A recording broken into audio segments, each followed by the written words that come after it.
وتعالى في كتابه المجيد وفرقانه الحميد بعد أعوذ بالله من الشيطان الرجيم بسم الله الرحمن الرحيم واضرب لهم مثلا رجلين جعلنا لأحدهما جنتين من أعناب وحففناهما بنخل وجعلنا بينهما زرعا صدق الله العظيم. So we continue with the 32nd verse of the 110 verses of Surah Al-Kahf. Where Allah subhanahu wa ta'ala now he begins a new topic, a new story, a new incident, a new narrative in this tale. So if you recall, just to jolt your memory momentarily, in the first episode we had said that Allah subhanahu wa ta'ala in Surah Al-Kahf speaks about the following topics. He speaks about Tawheed, he speaks about life after death, Mi'ad, Ba'd al-Maut, and both of those feature in the stories of the sleepers of the cave. And we said thoroughly the topic Allah subhanahu wa ta'ala speaks about is the repugnant, despicable, disgusting, despisable character, quality, and trait of pride and arrogance. The repugnant nature of the one who displays haughtiness, the one who displays pride and arrogance.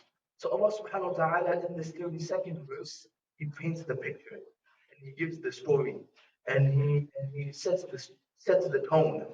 وَاضْرِبْ لَهُمْ مَثَلَ الرَّجُلَيْنِ and He presents to them the example of the two men.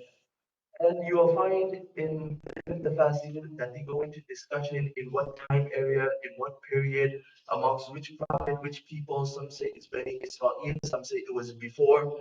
That we believe what Allah subhanahu wa ta'ala. If He didn't explicitly, categorically tell us it was this time period, believe. Most of them are of the opinion it was at the time of Bani Israel. So there were two men. جعلنا لأحدهما جنتين we had gifted, we had granted, we had given one of the two of them two gardens. And the key word in this ayah is ja'alna. We gave it to him. We gave. When Allah subhanahu wa ta'ala speaks about giving, أنفقوا مما رزقنا. We gave you. أنفقوا مما رزقناكم or in different verses. We gave it to you. We gave it to them. So Allah subhanahu wa ta'ala says, we gave to one of the two of them, جَنَّتَيْن min a'nab, which is the plural of a'nab, two beautiful vineyards. There were two beautiful gardens filled with grapes. من أعناب وحففناهما بنخل. So you have these two beautiful vineyards, and surrounding these vineyards you have date palms. Can you just imagine how beautiful this vineyard and this garden must have been? You may go to a resort, you may go on a vacation, tropical beach, and say, oh, look at the lush greenery, and look at the beauty of this, and look at the beauty of that. Allah subhanahu wa ta'ala in the Quran, He gives the analogy so beautiful that this guy, he had it all. You talk about beauty, he had vineyard, not one, two. And not just that, حَفَفْنَاهُمَا بِنَخْلٍ. We surrounded these two with date palms. وَجَعَلْنَا بَيْنَهُمَا زَرْعًا. And added on top of that, we put a plantation between them. So you have the vineyards, you have it surrounded by the date palms, and in the middle you also have a plantation. And, and then Allah subhanahu wa ta'ala continues, وَجَعَلْنَا بَيْنَهُمَا زَرْعًا تِلْكَ الْجَنَّتَيْنِ آتَتْ أُكُلَهَا. That these tilka is for dual, it denotes two. These two gardens, they were giving fruit in abundance. So you have one person, he might have a business, his business is failing, not a lot of customers, not a lot of profit, not a lot of revenue. Have another guy, his business is flourishing, the wholesale is flourishing, manufacturer is flourishing, he's coming back home with a lot of revenue, he's making a lot of profit, his dividends are good. كِلْتَا الْجَنَّتَيْنِ آتَتْ أُكُلَهَا. These things, they were flourishing, they were giving, they were at full effect, it was happening. وَلَمْ تَظْلِمْ وَلَمْ تَنْقُصْ مِنْهُ شَيْئًا. Nothing was deficient in these gardens. Everything you can think of, it was flourishing as it was supposed to be. وَفَجَّرْنَا خِلَالَهُمَا نَهْرًا. And to add to how beautiful these gardens was, there was rivers that were flowing between them. فَجَّرَ يُفَجِّرُ تَفْجِيرًا, to flow خِلَالَهُمَا, between the two of them, and the damir refers to the gardens. نَهْرًا, rivers were flowing between these two gardens. So now you can just imagine how Allah subhanahu wa ta'ala is setting the tone. So when it comes to the true men, you will find in the footnotes of Jalalain as well as in Tanwir al-Adhan, some of the Mufassirun are of the opinion. Obviously, we say that Allah subhanahu wa ta'ala did not say which true men, but they are of the opinion that these were true brothers and they had inherited from their father 1,000 dinars. So gold coins, obviously, better than dirham made of silver. So they had inherited these 1,000 dinars. So one brother had taken his 1,000 dinars and he had invested it in these gardens. And from these gardens, he got the fruits of this, the date palms and the vineyards and so on. And the other brother had decided to dispose of his inheritance in sadaqah. So he gave it in the path of Allah subhanahu wa ta'ala. So these two companions, whether they're associates, brothers, they have different opinions. فقال لصاحبه. So now in Ruh al-Ma'ani you'll find that this that it denotes that they had come back after some time. So these two brothers had not seen each other for a while. And I remember reading this one article when I was very young. I remember the headline still: twins meet after 32 years. So this is the law of Allah subhanahu wa ta'ala. Twins meet after 32 years. You have a close friend, a close companion. She travels abroad, he studies somewhere else, he lives somewhere else. You may not see him, who knows? Now it's in the age of social media, it's easier to keep in touch. But back then, if a guy goes, he's gone. You may never see him. فَقَالَ لِصَاحِبِهِ. So after so many years, now he comes back. And in Ruh al-Ma'ani is also written, فَقَالَ لِصَاحِبِهِ. He's saying this in a way where before he's even uttered the word, his body language is already showing his pride. His body language is already giving off the haughtiness and arrogance. And it's so beautiful. My father used to tell us that make it your disposition, make it your description. And when people look at you, they think, man, this guy's accessible, this guy's amenable. Even if you cannot oblige to the request, you should still have the demeanor and the disposition that if a beggar looks at you, he's like, man, I can go ask that guy. I can go ask. Was it not the Prophet ﷺ that there was a woman at the time of the Prophet ﷺ, she was suffering from some mental deficiencies and she had some problems and she was handicapped. She came to the Prophet ﷺ, and his disposition and demeanor was so accessible and amenable that even a woman like this took him to the side and she started asking him for this and that. Umar radiallahu anh, there was a woman at the time who was suffering from similar. She had some mental deficiencies and handicap, and it was because of her handicap or because of her deficiencies or her lack of mental fortitude, she would go out in public and do things that were without haya. They were immodest. They were not bashful. They were not shame. So Umar radiallahu anh said, you know what would be better? He said, stay in your house and I will come every day and take care of all of the means, and you need food and you need groceries and what have you. I personally will assist. They came to her after Umar radiallahu anh had passed away. They said, الذي نهاك قد مات فاخرجي. The one who he told you that he's going to take care of you, he left. So if you wish, come out of your house and what have you. So she said, Umar radiallahu anh is such a man that I would like to listen to his advice even after his demise. He may not be here, but if he thought this was better for me, I also will adhere to this request. Today you have the son. If his forget absent. If his father's not in sight, he's like, okay, my dad can't see me. Let's go ahead. Let's do whatever we want. And dad can't see me. We're in the basement.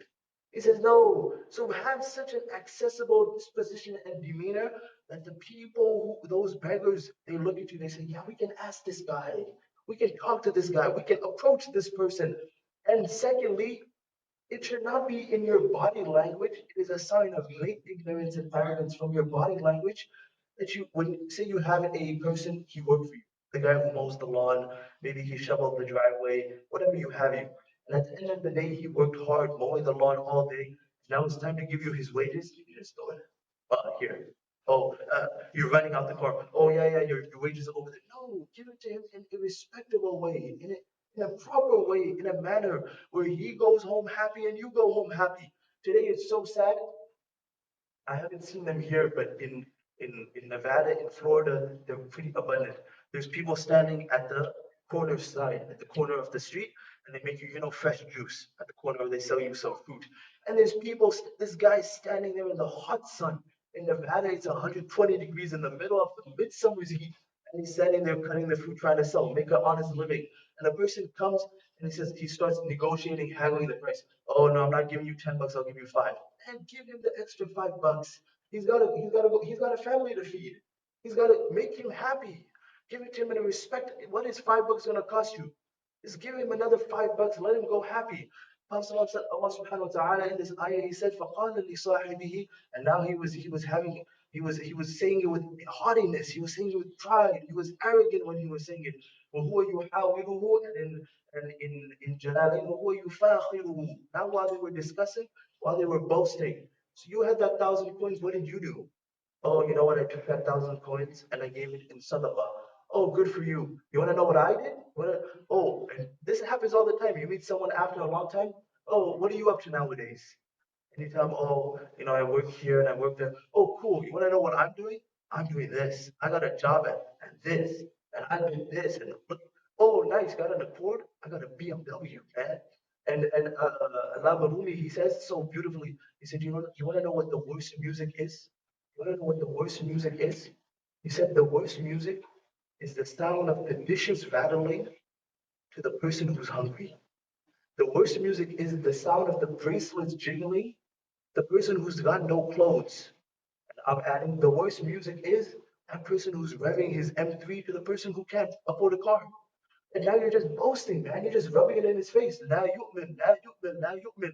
Rasulullah said, he won't believe, he won't believe. Man, ya Rasulullah, the person whose neighbor is not safe from his evil, or the person who's filling his belly, and his neighbor cannot have enough food to feed himself. And I always say that when we go for a vacation, we go for an outing with the family, it's a hunting trip, it's a fishing trip, it's a camping trip, whatever. We pack so much that people in other countries don't live with the amount that we're packing. Oh, maybe we'll get into this incident and we'll go to this and we'll go to that restaurant. So I need an outfit for this, I need shoes for this, I need clothes for this and a cologne for this. And most other people around the world are not even living on the amount that you're packing for your vacation. فقال لصاحبه وهو يحاوره. So he says to his companion while he's boasting and bragging, أنا أكثر منك مالا وأعز نفرا. Oh, you know what? I have more money than you, and I have a bigger group and following. أنا me أكثر have more منك than you مالا money وأعز نفرا. I have more people. And نفرا linguistically denotes 3 to 10. So meaning he has children, he has a family, he has close associates, he has companions. And I'm doing better than you. I'm doing better than you. وَدَخَلَ جَنَّتَهُ. Now the Quran says, and he entered his garden. He entered singular, his garden. And in Ruh al-Ma'ani, it's written by Allama Nasafi, he says, in such a way, where Allama Baghdadi, he says, in such a way where he's bringing his companion with him. So he's holding it, وَدَخَلَ جَنَّتَهُ. He said, oh wait, you don't, maybe, أَنَا أَكْثَرُ مِنْكَ مَالًا. Yeah, I have more money than you. Now come, let me show you. You might not have believed me, let me show you. وَدَخَلَ جَنَّتَهُ. So he begins to bring his companion with him. Let me show you all this that I have, my vineyards, my plantation, my rivers, my date palms. Come, let me show you. And then Allah subhanahu wa ta'ala so beautifully is written right here. Allah subhanahu wa ta'ala gives the description of the gardens. And then he says, and now this guy is talking, and he's telling his companion what he's saying. And then Allah subhanahu wa ta'ala interjects very quickly, وَهُوَ ظَالِمٌ لِنَفْسِهِ. This guy's bragging, he's talking. And let me just remind you really quickly before and in the verse after, Allah subhanahu wa ta'ala is going to continue with what he says. And while he was doing all this, he was only harming himself. He was all من يهده الله فلا مضل له ومن يضلله فلا هادي له. The one who is given guidance, that guidance is for him. And the one who is given misguidance, that misguidance is for him. لا يضر الله شيئا. You will not harm Allah in even the least bit. يا عبادي لن تبلغوا نفعي فتنفعوني فلا تنفعوني ولن تبلغوا ضري فتضروني. You will never reach to such an amount of benefit that you're going to benefit me. and you will not reach to such a level of harm that you will harm me. Your good deeds, your actions, your sadaqah, your salah does not benefit Allah subhanahu wa ta'ala in the least. And your despicable nature and your sin and your vice and your wickedness does not harm Allah subhanahu wa ta'ala in even the least bit. وَهُوَ ظَالِمٌ لِنَفْسِهِ. He's busy bragging, haughty, proud. Oh, I have all of this, and each word that he's saying is only harming himself. I end with these in English. They say that some people leave marks. Some people leave.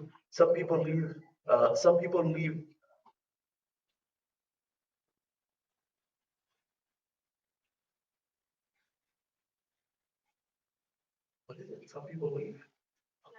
Some people leave scars, and some people leave marks. Some people leave scars, and some people leave marks. Be a person who leaves a mark. Don't be a person who leaves a scar. In Urdu, the poet says that make it a point to live in the hearts of people, because everyone lives in a home. Make it a point to live in the heart of people, because everyone lives in a home. لا يضر It's not, it's the distance. If there's distance, لا يضر, it doesn't harm us. إذا تقاربت قلوبكم, when the hearts have come close. When you live in the hearts of other people, they can be far. So make it a point to live in the hearts of other people. Don't leave scars and leave marks. We ask Allah subhanahu wa ta'ala to give us understanding and tawfiq. وآخر دعوانا الحمد لله رب العالمين. اللهم اهدنا فيمن هديت، وعافنا فيمن عافيت، وتولنا فيمن توليت، وبارك لنا فيما اعطيت، وقنا واصرف عنا شر ما قضيت، فانك تقضي ولا يقضى عليك، انه لا يعز من عاديت ولا يذل من واليت، تبارك ربنا وتعاليت، نستغفرك ربنا ونتوب اليك. اللهم اهدنا واهد بنا واهد الناس جميعا، واجعلنا سببا لمن اهتدى. اللهم آتنا في الدنيا حسنة وفي الآخرة حسنة وقنا عذاب القبر والنار. اللهم اجعل قبرنا روضة من رياض الجنة، ولا تجعل قبرنا حفرة من حفر النار. اللهم تقبل صلاتنا وتلاوتنا وقيامنا وركوعنا وسجودنا، وتب علينا إنك أنت التواب الرحيم. اللهم إنك عفو كريم رحيم تحب العفو فاعف عنا. اللهم إنك عفو تحب العفو فاعف عنا. اللهم تقبل صلاتنا وتلاوتنا وقيامنا وركوعنا وسجودنا، وتب علينا انك انت التواب الرحيم. اللهم بارك لنا في رجب وشعبان وبلغنا رمضان. اللهم بارك لنا في رجب وشعبان وبلغنا رمضان، امين يا رب.